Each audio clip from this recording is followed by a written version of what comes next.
Bonjour, c'est Nathalie. Je suis ravie de vous retrouver dans cette nouvelle vidéo et je suis très heureuse de vous faire partager ce moment dans cet espace de nature presque immaculé ici en Andorre, à la montagne. Nous sommes dans le petit village de Lors.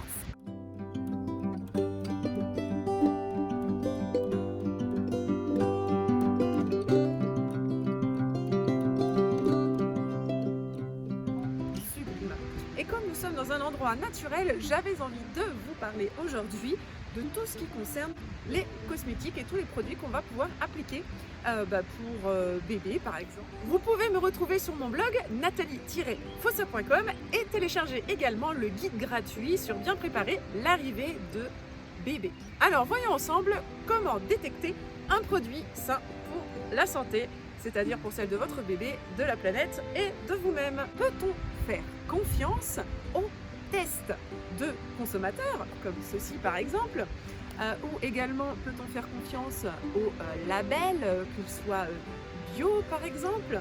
Eh bien, il faut se fier à la liste INCI, la liste qui vous indique toute la liste des ingrédients. Pourquoi? Puisque aujourd'hui, aucune application, par exemple, ne peut vous garantir que l'ensemble des produits est clean totalement, c'est-à-dire et pour votre santé ou celle de votre enfant ou de votre bébé, ou celle de la planète, puisqu'on a parfois des substances extrêmement polluantes à produire qui ne sont pas forcément étiquetées dangereuses pour la santé. Donc nous avons tous des niveaux de clean entre guillemets ou des référentiels différents sur ce qu'est un produit sain. Voilà, première chose. Ensuite, donc les applications ne sont pas forcément fiables. L'application qui semblerait la plus fiable et la plus complète est INCI Beauty. Je mets les références bien sûr en barre d'infos ici, en description de vidéo. Également, on se demande si les tests justement des associations de consommateurs peuvent être fiables. Alors, il faut savoir qu'on n'a pas tous le même niveau justement d'exigence. Est-ce qu'on va prendre en compte uniquement les produits qui sont officiellement reconnus comme étant dangereux, c'est-à-dire par exemple cancérigènes, mutagènes, reprotoxiques ou perturbateurs endocriniens ou polluants pour la nature, c'est-à-dire persistants dans l'environnement, dans l'eau notamment, et qu'on va retrouver ensuite dans nos eaux de consommation? Eh bien, pas forcément. Par exemple, je me suis procuré le dernier ouvrage, le dernier hors-série de 60 millions de consommateurs sur les cosmétiques, où ils ont fait des sélections de produits avec à chaque fois des 3 petites options, un bonhomme vert, un bonhomme orange et un bonhomme rouge. Il se trouve que dans un certain nombre de produits étiquetés vert, on retrouve des substances qui peuvent être irritantes ou polluantes, et donc des produits que je n'aurais pas forcément moi-même étiquetés comme vert, mais que j'aurais plutôt mis en orange par exemple. Inversement, parfois certaines substances qu'on peut considérer comme nocives alors qu'elles peuvent avoir un intérêt cosmétique ou thérapeutique, notamment au niveau des huiles essentielles, même s'il faut faire très attention avec elles au niveau des dangerosités et des concentrations utilisées.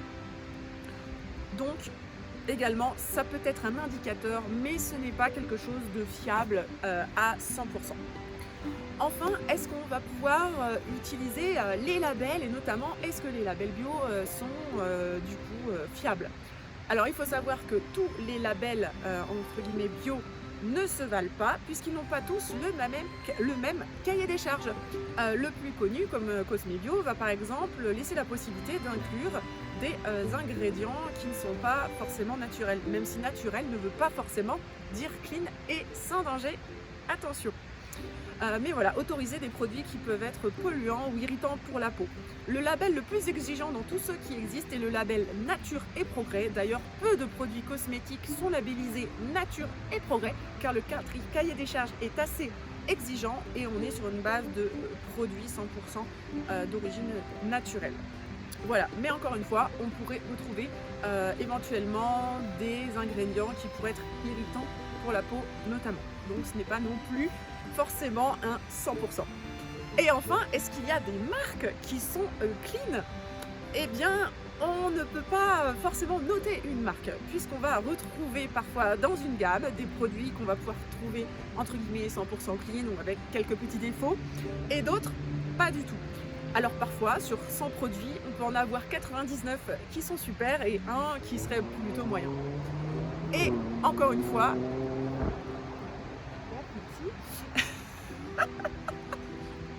je disais que j'étais dans la nature, hein. Mais ils aiment bien les voitures aussi ici, j'avais oublié de le préciser. Bref, on peut se retrouver avec une gamme de produits, imaginons qu'il y ait 100 produits dans cette gamme de produits d'une marque, avec 99 produits qui seraient 100% clean et un produit qui ne le serait pas, et à contrario des marques qui auraient 99 produits qui ne seraient pas recommandables, mais un produit qui serait 100% acceptable. Voilà.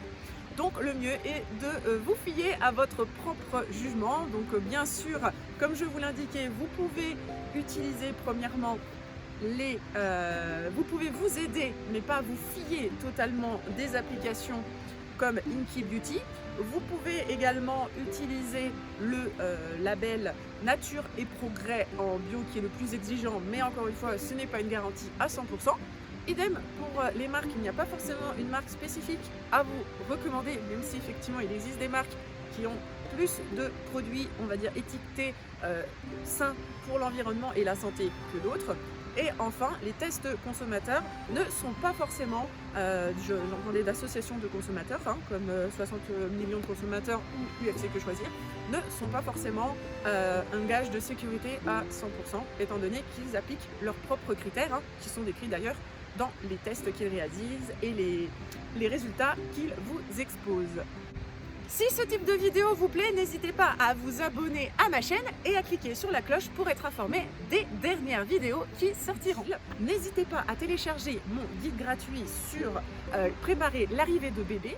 Vous pouvez me solliciter pour des accompagnements individualisés de la grossesse aux 3 ans de votre enfant. Je vous souhaite une excellente journée et je vous dis à très bientôt dans une nouvelle vidéo.